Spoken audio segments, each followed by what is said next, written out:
Crime rate పెరగలేదు. ఇప్పుడు 94% సీట్లు ఎందుకు కోల్పోయాడు జగన్మోహన్ రెడ్డి?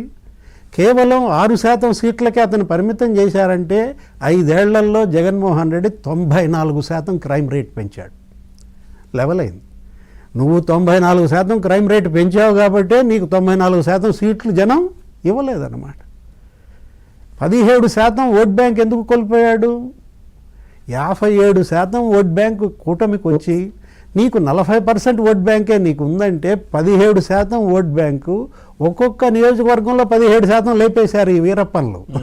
170 నియోజకవర్గాల్లో ఇవాళ 17% ఓట్ బ్యాంక్ కోల్పోయాడంటే 170 మంది వీరప్పన్లను వదిలాడు.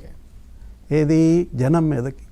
ఇంత బరిదెగించినటువంటి పార్టీ, ఇంత భ్రష్టు పట్టినటువంటి పార్టీ మన చరిత్రలో చూడలేదన్నమాట. భారత రాజకీయాలకే ఇది ఒక సిగ్గుపడాల్సిన సందర్భం, తలదించుకోవాల్సిన సందర్భం. ప్రతి తెలుగువాడు కూడా ఇవాళ మహిళలు ఎందుకు ఓట్లేదు? జగన్మోహన్ రెడ్డికి మొన్న ఏ ఒక్క మహిళ అయినా ఓటేసిందా? నోరు ధరిస్తే నా అక్క చెల్లెళ్ళు అంటాడు. నా అక్క చెల్లెళ్ళు అంటే చెల్లెళ్ళు దడుచుకుంటున్నారు. ఇవాళ జగన్మోహన్ రెడ్డి ఈ పరిస్థితికి సింపతి లేకపోవటానికి కూడా కారణం అదే. ఎందుకని నీ పట్ల సింపతి లేదు? దీని మీద ఎందుకని నువ్వు అసలు కనీసపు పోస్ట్ మార్టం కానీ విశ్లేషణ కానీ చేసుకోకపోగా అచ్చోసిన ఆంబోతులను వదిలినట్టుగా వదిలాడనమాట ఈ రాష్ట్రం మీదకి. ప్రజలు ఒక్కొక్క ఆంబోతుని పట్టుకున్నారు, బాగా ముక్కుతాడు కూడా వేసినట్టున్నారు. మరి చూడాల ముఖ్యమంత్రి చంద్రబాబు గారు రాబోయే అసెంబ్లీ సమావేశాల్లో దీని మీద మళ్ళీ అక్కడ కూర్చుంటారు. ఇప్పుడు ఈ మహిళా ఎమ్మెల్యేలు మన శిరీష కావచ్చు, వీళ్ళందరూ కూడా రేపు రాబోయే సెషన్స్లో దీన్ని ఒక చర్చనీయాంశం చేయాలి.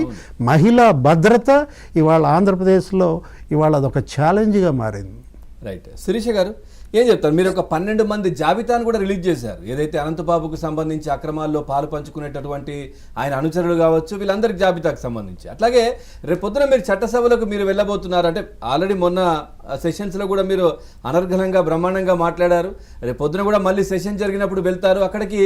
అంటే మండలిలో ఇలాంటి వాళ్ళు వచ్చి కూర్చుంటారు. ఎట్లా ఉంటుంది అసలు?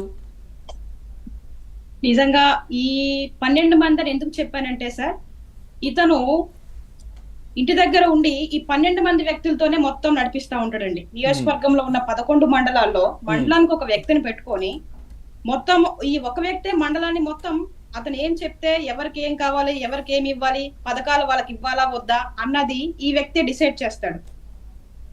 ఇలా మొత్తం నడిపించేది ఈ 12 మంది వ్యక్తులేండి. ఈ అనంతబాబుకి ఏదైతే అక్రమాలు ఉన్నాయో ఇవన్నీ కూడా ఈ 12 మందికి కూడా తెలిసే అవకాశం ఉంది.